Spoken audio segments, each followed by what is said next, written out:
আজকের আমি আপনাদের জন্য এক ডেজার্ট রেসিপি নিয়ে এসেছি। ডেজার্টে পুডিং তো আপনারা প্রায়শই খেয়ে থাকেন, কিন্তু একবার এই পুডিংটি ট্রাই করে দেখুন। এটি কোকোনাট দিয়ে তৈরি, এটা হয়ও যেমন টেস্টি আর খেতেও হয় দুর্দান্ত। বাই দ্য ওয়ে, আমি মৌ, আপনাদের সকলকে আমার চ্যানেলে স্বাগত। এই কোকোনাট পুডিংটি ইজিলি বাড়িতে খুব সুন্দরভাবে তৈরি হয়ে যায় আর খেতেও হয় দুর্দান্ত। কোকোনাট পুডিং তৈরি করার জন্য আমাদের লাগবে কোকোনাট বা নারকেল। নারকেলটাকে আমি এরকম খোসা ছাড়িয়ে সুন্দর সুন্দর করে স্লাইস করে নিয়েছি। দেখুন, কোনো খোসা রাখেনি, খোসাটা আপনারা অবশ্যই বাদ দিয়ে দেবেন। এবার আমি একটা মিক্সি গ্রাইন্ডার নিচ্ছি। মিক্সি গ্রাইন্ডারে খোসা ছাড়ানো নারকেলটাকে আমি দিয়ে দিচ্ছি।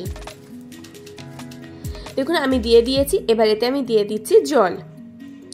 আমি 1 বাটি মতন জল দিয়েছি। দিয়ে এবার মিক্সিটা আমি ব্লেন্ড করে নেব। ঢাকনা বন্ধ করে দিয়ে এটাকে আমি ঘুরিয়ে খুব সুন্দর নারকেলের মিল্ক আমি বার করে নেব। দেখুন, এটা বেরিয়ে এসছে। এবার এটাকে আমি একটা পাত্র নেব। পাত্র নিয়ে ছাঁকনির সাহায্যে এটাকে ছেঁকে নেব। আপনি যদি আমার চ্যানেলে নতুন হন তাহলে দয়া করে আমার চ্যানেলটি সাবস্ক্রাইব করে নেবেন ও পাশে থাকা বেল আইকনটি অবশ্যই প্রেস করে দেবেন। আমার চ্যানেলে আরও অনেক ডেজার্ট রেসিপি রয়েছে, আপনারা চাইলে সেই ভিডিওগুলো দেখতে পারেন। এবার চেপে চেপে নারকেলের দুধটা বের করে নেব। আমি এই প্রসেসটাকে দুবার করব। একবার দুধ বের করে নেওয়ার পর এই যে বাদবাকি অংশ, এটাকে মিক্সিতে দেবো, দিয়ে আবার জল দিয়ে আবারও দুধ বার করে নেব। দেখুন, প্রথমবারে এখানে দুধ বার করে নিয়েছি। বাদবাকি যে অংশটা সেটাকে আমি জল দিয়ে আবার মিক্সিতে ব্লেন্ড করে নিয়েছি। তার থেকেও আবার সেমভাবে 1 বাটি দুধ বার হয়েছে। এবার সমস্ত দুধটাকে আমি বার করে নিয়েছি। দেখুন, এবার এর থেকে আমি কিছুটা দুধকে আলাদা করে সাইডে তুলে রাখবো। দেখুন, আমি কিছুটা দুধ আলাদা করে সাইডে তুলে রেখেছি, এটা আমি পরে ব্যবহার করব। এবার এই দুধটাতে আমি 2 থেকে 3 চামচ কর্নফ্লাওয়ার দিয়ে দেবো। কর্নফ্লাওয়ার দিয়ে এটাকে খুব সুন্দরভাবে কর্নফ্লাওয়ারটাকে এই নারকেলের দুধের সাথে মিশিয়ে নেব। এমনভাবে মেশাতে হবে যাতে কোনো দুধের লাম্পস না থাকে। দেখুন, এমনভাবে মেশাচ্ছে যাতে কোনো লাম্পস থাকছে না।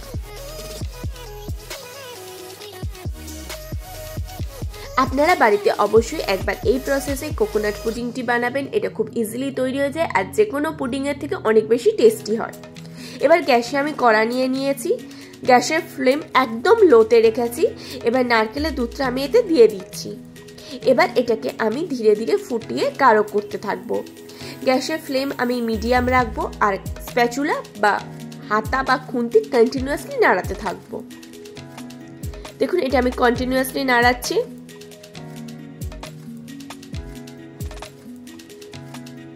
দেখুন, এটা ধীরে ধীরে ফুটতে শুরু করবে।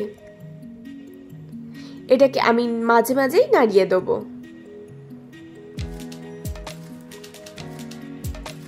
এইভাবে আমি অলমোস্ট 4 থেকে 5 মিনিট ফুটিয়ে নিয়েছি। 4-5 মিনিট পরে এতে আমি চিনি দিয়ে দিচ্ছি। মিষ্টি আপনারা যেরকম খেতে পছন্দ করবেন সেই অনুপাতে মিষ্টি দেবেন। চিনি দিয়ে চিনিটাকে এর সাথে খুব ভালোভাবে মিশিয়ে নেব। এইভাবে আমি আরো 4 থেকে 5 মিনিট খুব সুন্দরভাবে ফোটাবো। এবার আমি যে নারকেলের দুধে কর্নফ্লাওয়ার মিশিয়ে রেখেছিলাম সেই মিশ্রণটা এতে দিয়ে দেবো।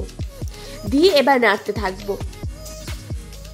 যেহেতু কর্নফ্লাওয়ার মেশানো দুধটা ব্যবহার করেছি, এবার এটা খুব তাড়াতাড়ি গাঢ় হতে শুরু করবে। এই সময় খুন্তি বা স্প্যাচুলা একদম থামানো যাবে না, কন্টিনিউয়াসলি নাড়াতে থাকতে হবে। দেখুন, এটা ধীরে ধীরে ঠিক হতে শুরু করছে। এইভাবে এটাকে আমরা কন্টিনিউয়াসলি নাড়াতে থাকবো।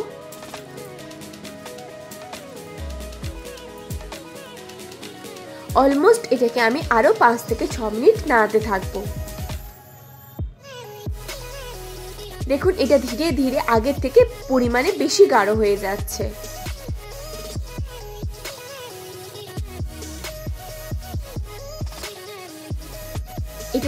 এটাকে আমি ততক্ষণ গাঢ় করতে থাকবো যতক্ষণ পুডিংয়ের যে ঘনত্বটা হয় সেই ঘনত্বটা পর্যন্ত না আসে। দেখুন, ঠিক এই রকম ঘন করতে থাকতে হবে।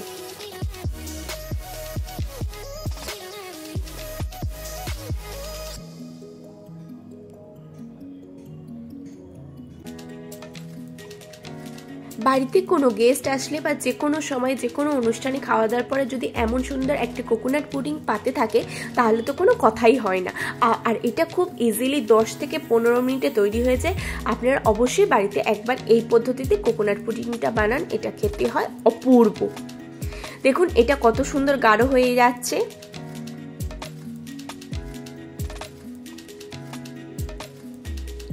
এবার আমি গ্যাসের ফ্লেম অফ করে দেবো। এবার আমি একটা বাটি নেব, আপনারা যে কোনো বাটিতে এই পুডিংটাকে সেট করতে পারেন। আমি ডিজাইনের জন্য যে খাঁজ কাটা বাটি হয় সেটা নিয়েছি। এবার পুডিংয়ের ব্যাটারটা এতে আমি ঢেলে দেবো। দেখুন আমি খুব সুন্দর করে ব্যাটারটাকে এতে ঢেলে দিয়েছি। এবার এটাকে আমি ধরে হালকা ট্যাপ করে নেবো যাতে কোনো ফাঁকা অংশ বা বাবলস না থাকে।